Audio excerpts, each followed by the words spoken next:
Hello guys, today we're going to be dealing with exponential growth and decay. So what is exponential growth and then what is exponential decay? That is the question. So is exponential growth is a type of function.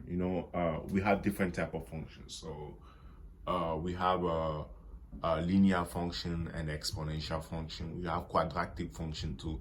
So this type of function is called exponential because of it has an exponent, right? Other function that we have been dealing with doesn't have an exponent, but this has an exponent. So you want to determine simply how, if whether this is growth or decay. If it's growth, by how much is at what percent is it growing, or at what percent is decaying? So growth means increasing and decay means decreasing. Something like that in basic language, right? So to know whether a function it has exponential growth, you have to look at the middle, the parenthesis. Where's the exponent? So when we're dealing with exponent, when I write like x to the power 2, x is considered as the base, and the little 2 is the exponent, right? So over here, the base is 0.25 and the exponent is d. So you always look at the base. You don't look at this number because it's not the base. The base is right here and the exponent. So you look at the base, right? Good. So the base is 0.25. So we're going to be dealing, I want you to be to look at this, to be doing the calculation in terms of money. So in terms of $1. Now look at this. This is 0.25, which means 25 cents, right? So is that bigger than $1 or less than $1? That is less than $1. So whenever it's less than $1, so less than $1 is called decay. Bigger than $1 is growth, right? So is this less than and bigger, right? This is less than the dollar, so it's decay. But by how much is it less than $1? Right? How much do you need to add to that 25 to make it $1? 75, right? So it's 75% decay, right? Oh, I'm supposed to write the 75 first, like this. The second one. So we look at the base, right?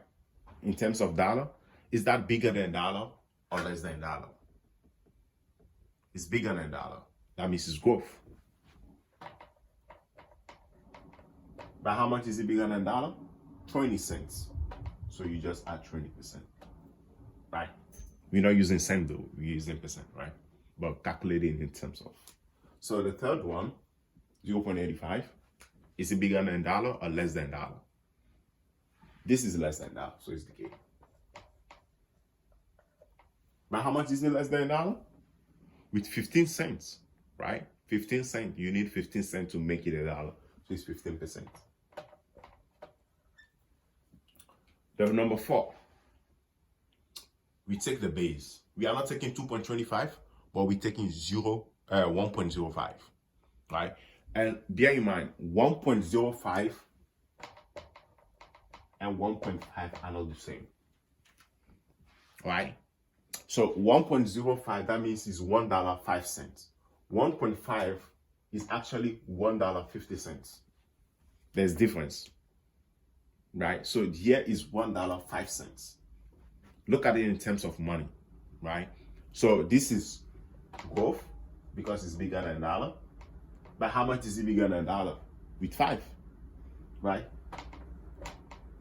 And that's it. Now let's look at the last one, 1/2. Now 1/2, you want to change 1/2. We were dealing with money. Our calculation, we were dealing with money. So you wanna convert this into a decimal so that you can look at it in a very nice way. So I can write it like this. The 1.2 will change into 0.5 because 1 divided by 2 is 0.5. Like when you put inside your calculator, you're going to get 0.5, right? Which is very obvious, right? So now we can do our calculation. Remember what I was telling you, 0.5. So you want to write it again, 0.5, and then add 1 0 to it because it's money, right? You want to deal with money because money have at least after the decimal you have two numbers, right? So remember when I was explaining 1.5, I said 1.5 can be 1.50, right? So 0.5 is 0.50 actually. Right now we know 0.50 is less than dollar, right? That means it's decay. That means 50 cents is less than dollar. But how much is it less than dollar? 50%. So with 50 cents, right? I hope this video actually will clear things out between the confusion between exponential growth and decay. If you have any question, feel free to comment below or send me a message and email, right? Thank you very much. I hope this is very useful. Have a great day.